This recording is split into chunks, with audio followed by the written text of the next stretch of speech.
अस्सलाम वालेकुम, क्या हाल चाल है। मैं अभी फिजियोथेरेपी करा के आई हूँ हॉस्पिटल से। यहाँ बैठ गई, रास्ते में एक मसला मेरे दिमाग में घूम रहा था। मैंने कहा चलो इसको एड्रेस कर लेते हैं। अब जब तक वो मसला होता है और जब तक मैं उस पर बात नहीं कर लेती हूँ, दिल थोड़ा सा बेचैन रहता है।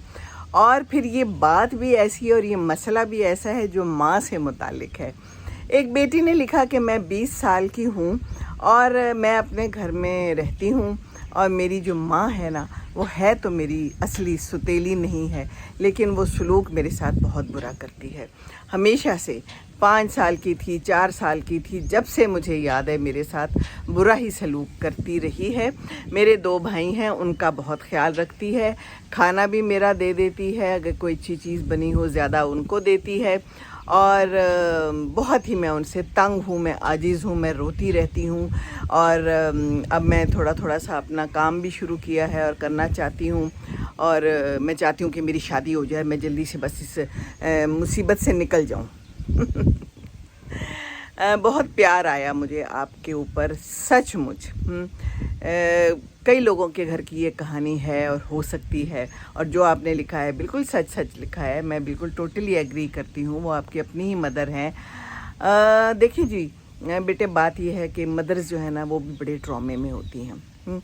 और फिर ख़ास एज में आके वो ज़्यादा ट्रॉमे में हो जाती हैं। लेकिन आपने तो बताया कि शुरू से ही ऐसी थी। किस घर से आई हैं, वहाँ पर उनके साथ कैसा सलूक हुआ है, आपके अब्बू का उनके साथ सलूक कैसा है, ये बहुत ज़्यादा मैटर करता है कि वो खुश हैं अपनी ज़िंदगानी में या वो तंग हैं अपनी ज़िंदगानी में। अपना ससुराल उनका कैसा है, वहाँ पर उनके साथ कैसा सलूक किया जाता है। देखिए बेटे, ये बातें बड़ी इंपॉर्टेंट होती हैं। हम इग्नोर कर देते हैं, हम माओं को मोरद इल्ज़ाम ठहराते हैं। ज़ाहिर है ऐसा ही होता है, क्योंकि डीप डाउन कोई जाकर दिखता नहीं है। तो उनको भी कोई ट्रॉमा होगा, ज़रूर परेशानी होगी। लेकिन सिर्फ़ आपके साथ ऐसा सलूक क्यों करती हैं?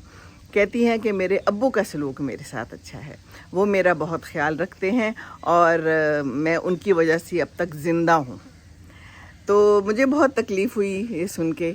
बेटे, बात ये है कि ये दुनिया आजमाइश है, ये ज़िंदगी आजमाइश है, ठीक है। मैं हमेशा कहती हूँ कि कोई ऐसा काम करें, बच्चियाँ अपने पाँव पे खड़े हो सकें, अपनी ज़िंदगी को ख़ुद संवार सकें। ये बहुत ज़रूरी है, क्योंकि आगे दुनिया बहुत ज़्यादा ख़तरनाक है। और शादी हो जाए, कोई गारंटी नहीं कि वो अच्छा हो, आपके साथ अच्छा हो, आपको अच्छे से सपोर्ट कर सके, हैं वो जिसे कहते हैं कफ़ील बन सके। बहुत अजीब लोग हैं दुनिया में और पता नहीं चलता शुरू में। और हाँ, आपने ये भी लिखा था कि मंगनी